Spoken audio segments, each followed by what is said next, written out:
लागल्यात जमा आहे. त्यातच ओबीसी नेत्यांकडून असा आरोप होतो की इकडे राष्ट्रवादीचे नेतेच मराठा आरक्षणाला सपोर्ट करतात आणि दुसरीकडे मंडल यात्रा काढतात ती थांबवली गेली नाही.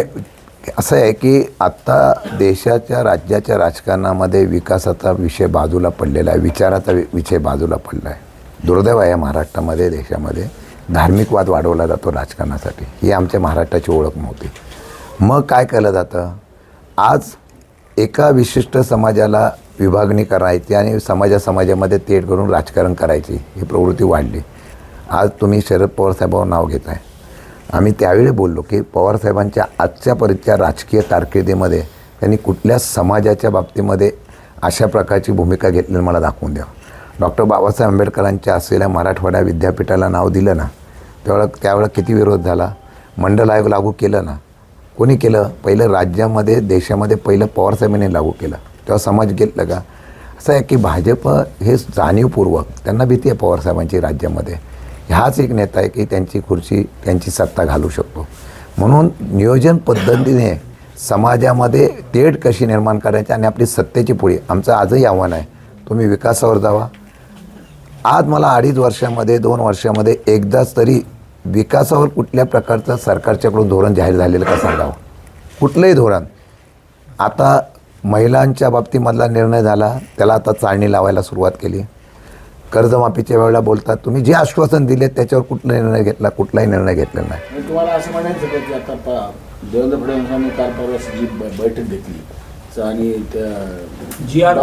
डॉक्युमेंट तयार केलं की 1947 मध्ये आपले देश महासत्ता होणार वगैरे, त्याच्यावर तुमचं काही त्याच्याबद्दल मत नाही? कुठली डॉक्युमेंट तयार महासत्ता होणार आहे? राज्य आणि केंद्र सरकार आपल्या भारत ही महासत्ता होणार म्हणून जे विकासाची स्वप्न रंगवतोय ते खोटे आहेत असं म्हणायचं का? त्यांनी सांगावं कसं होणार ते. मला कसं विचारतं, मी सत्तेत आहे. त्यांनी सांगावं. आता अमेरिकेची आपली फारकत झालेली आहे, इतर राष्ट्रांची मैत्री करून दिली आहे, पण ते राष्ट्र किती तुम्हाला सहकार्य करणार आहोत. आता या सर्व गोष्टी जे आता जे धोरण काल परवा मुख्यमंत्र्यांनी डिक्लेअर, कुठलं धोरण जाहीर केलं? त्याच्यामध्ये 1 नंबरला भगवद्गीता, 2 नंबरला बायबल, 3 नंबरला कुराण, 4 नंबरला मग याच्यावर प्रगती होत असेल देशाची, तर मग मला वाटतं त्यांचा मुद्दा विचार करणार. आता परवा जो GR काढला मुंबईला मराठा आरक्षणाचा, तुम्ही समाधानी आहात का?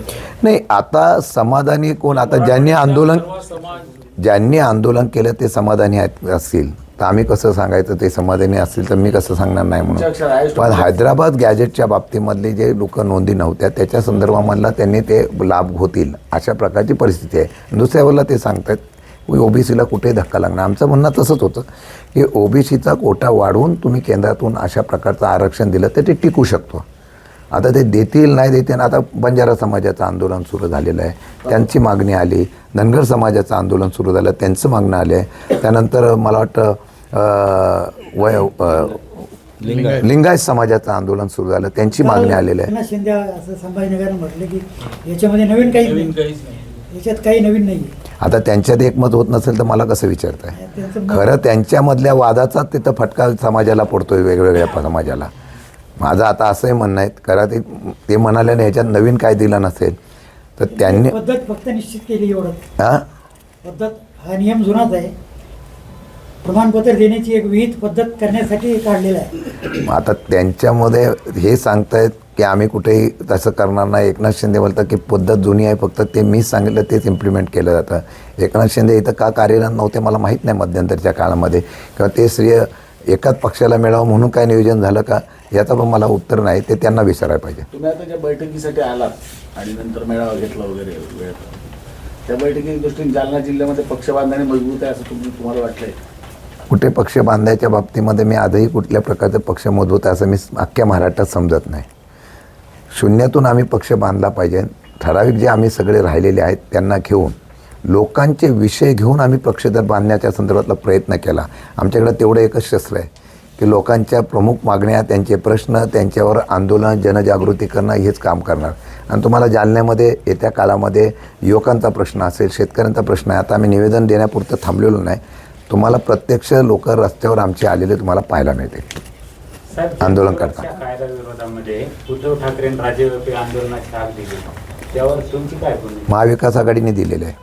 यशवंतराव चव्हाण प्रतिष्ठानमध्ये ज्यावेळेला आदरणीय साहेब असतील, उद्धव ठाकरे साहेब असतील, त्यानंतर कम्युनिस्ट असतील, सगळे काँग्रेस असेल, सगळे एकत्र बसले होते. आणि ही जी 10 तारखेची तारीख ठरलेली आहे ती सगळ्या पक्षाची म्हणून अख्ख्या राज्यामध्ये जिथं महापुरुषांचा पुतळा आहे तिथं सगळे एकत्र होणार आहे, जिल्ह्यामध्ये निवेदन देणार आणि आंदोलन करणार. नंतर 2 तारखेला परत सांगतो, 2 तारखेला मग जेलभरो आंदोलन. महात्मा गांधींचं ज्यावेळेला हे आहे जयंती आहे त्या दिवशी जेलभरो आंदोलन होईल. आणि जनसुरक्षा कायदा हा आमच्यासाठी पण नाही, तुमच्यासाठी पण आहे. तुम्हालासुद्धा मोकळेपणाने लिहिता बोलता येणार नाही, त्यासाठी हे आंदोलन आहे. म्हणून या सगळ्या गोष्टीतून आम्ही तसं आंदोलन करतो आहे. हे एका पक्षाचं नव्हे तर सरकारच्या कृतीविरुद्ध सगळं विरोधी पक्षाच्या असलेल्या लोकांचे आंदोलन आहे. सर, पोखरण योजनेमध्ये जालना जिल्ह्यामध्ये लाखोंचा कोटींचा भ्रष्टाचार झाला. त्या उपविभागीय कृषी अधिकाऱ्यांनी सस्पेंड केलं, परत त्यांना पदोन्नती दिली. आजही त्या कार्यरत आहेत आणि गेल्या 3 वर्षांपासून ही चौकशी चालू आहे. 40 जणांची समिती येते, पण अजूनही त्याचा निकाल लागलेला नाही आणि तुम्ही परत तोच विषय आता आज घेतलेला आहात. हा विषय आम्ही नवीन जिल्हाधिकारी आल्यामुळे त्यांच्याकडे दिलेला आहे. पोखरण नव्हे तर महाराष्ट्रामधल्या सगळ्या खात्यामध्ये प्रत्येक ठिकाणी भ्रष्टाचार झालेला आहे. ज्यावेळेला आरोप होतो त्यावेळेला त्या आरोपाचं खंडन करत असताना सरकारकडून कारवाई करण्याचं आश्वासन दिलं जातं, सभागृहात पण दिलं जातं, बाहेर पण दिलं जातं, पण कारवाई होत नाही. समिती गठीत झाली, 48 जणांची समिती येऊन गेली, 6 महिने चौकशी करून गेली आणि नंतर अध्यक्षानंच राजीनामा दिला आणि ते सेवानिवृत्त झाले. पुन्हा दुसरी समिती गठीत केली, ती अजून काम करायला तयार नाही. म्हणजे मागच्या 6 महिन्यापासून याच्यावर नुसतं गुराळच चालू आहे. जेवढा कोट्यवधीचा भ्रष्टाचार झाला तेवढा पुन्हा लाखो रुपये खर्च या समितीवर होतोय, तरी अजून ते पूर्णत्वास जात नाही आणि परत तुम्ही तो विषय घेताय. नाही असं आहे, मग आपण आवाज उठवायचाच नाही का? जोपर्यंत त्या ठिकाणी जोपर्यंत याला न्याय मिळत नाही तोपर्यंत आवाज उठवणं गरजेचं आहे. निवेदन देऊन होत नाहीये ना. तुम्हाला मी सांगितलं काय, आम्ही निवेदनापुरतं मर्यादित राहणार नाही. जे विषय आहे तुमचा त्याच्यावर आवाज उठवलेला राष्ट्रवादी काँग्रेस पक्ष तुम्हाला पाहायला मिळेल. सर, तुम्ही आता जिल्हाधिकाऱ्यांना भेटला, तुमचा पहिलाच मुद्दा आहे की शेतीचं जे काही नुकसान झालं, त्यांनी काही सांगितलं का मागच्या मे महिन्यापासून आतापर्यंत किती ठिकाणी पंचनामे झाले, किती नाही, क्षेत्रपाती? आम्ही त्यांना आम्ही सांगितलं मे महिन्यापासून पाऊस कधी सुरू होत नव्हता. मे महिन्यापासून पाऊस सुरू झाला आहे, तो आत्तापर्यंत पाऊस चालू होता. आमचं एवढंच म्हणणं आहे की या बाबतीमध्ये बांधावर जाऊन शेतावर जाऊन नुकसान भरपाईचा पंचनामे व्हावे.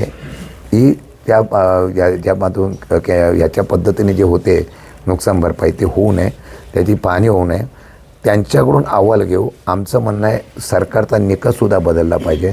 तो 65 मिलीमीटर पाऊस पडल्यानंतर जो ओला दुष्काळ जाहीर करायचा असतो तो ह्याच्यात पकडू नये. हल्ली पाऊस सलग पडत नसतो, तो एकदमच एवढा पडतो की तो 5-10 दिवसाचा पाऊस एकाच वेळा पडून जातो. ते निकष बदलण्यासाठीच आमचं म्हणणं आहे की नुसतं जालन्यापुरतं नव्हे, महाराष्ट्रामध्ये हे निवेदन दिलेलं असलं तरी पवारसाहेबांच्या उपस्थितीमध्ये जे मोर्चा होईल तेव्हा सरकारकडं मुख्यमंत्र्यांकडे आम्ही हे निवेदन देऊ आणि त्याच्याबद्दलचा न्याय मागण्याची भूमिका आम्ही करू.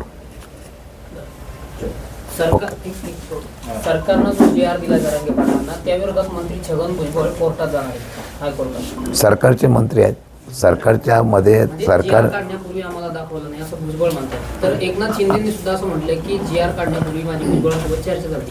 नाही, हा विषय आमचा नाही आहे, हा विषय सरकारचा आहे. सरकारमधलेच मंत्री जर खुश नसतील, सरकारच्या मंत्र्यामध्येच एक वाक्यता नसेल, तर मला वाटतं की या बाबतीमध्ये त्यांनी त्यांचा खुलासा करणं गरजेचं आहे. आणि मग त्याच्यावर आम्ही भाष्य करण्यापेक्षा त्यांनीच उत्तर दिलं पाहिजे.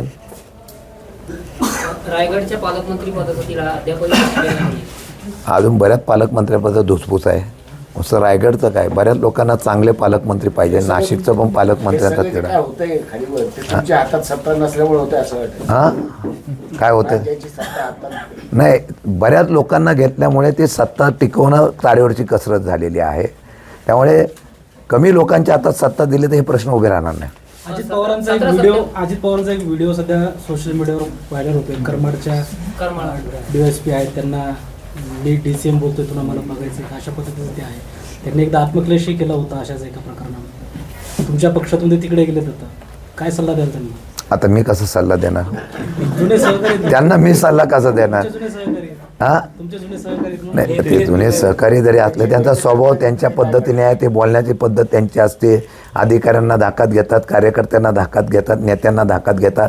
आता ते बोलतात त्याचं कसं आत्मसात करावं या अधिकाऱ्यांना आणि समोरच्या कार्यकर्त्यावर अवलंबून असतं की त्यांच्या बोलण्याचा अर्थ चुकाचा लावायचा का बरोबर लावायचा. नाही हे अजितदादांचा जो राष्ट्रवादी काँग्रेस आहे आणि तुम्ही हे भविष्यात एक होणार वगैरे चर्चा आहे, त्यात किती तथ्य आहे? आजच्या घडीला मी त्या दिवशी अध्यक्षपद घेतलं त्या दिवशी सांगितलं या विषयाला पूर्णविराम आम्ही दिलेला आहे.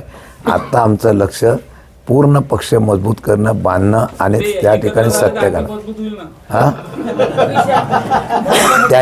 त्यांनी पक्षात यावं अशा प्रकारचा विषय जो आहे त्यांनी विचार केला. विचार करू. अजितदादा त्यांनी धाकात विचार घेऊन- केला तर तुम्ही होकार द्या. हा नेते हा निर्णय इथं नाही. पक्ष आता आम्हाला फक्त स्वतःच्या ताकदीवर, सामान्य कार्यकर्त्याच्या ताकदीवर आम्हाला उभं करायचं आहे. अजितदादा अधिकाऱ्यांना धाकात घेऊन अनाधिकृत किंवा अवैध कामं करून घेतात का मग? सरकारच घेते. ते फक्त अजितदादांचा विषय चालला त्याच्यामुळे अशा बऱ्याच लोकांचा विषय आहे. फक्त हे अजितदादांचा बाहेर आला, बाकीच्यांचा व्हिडिओ येईल.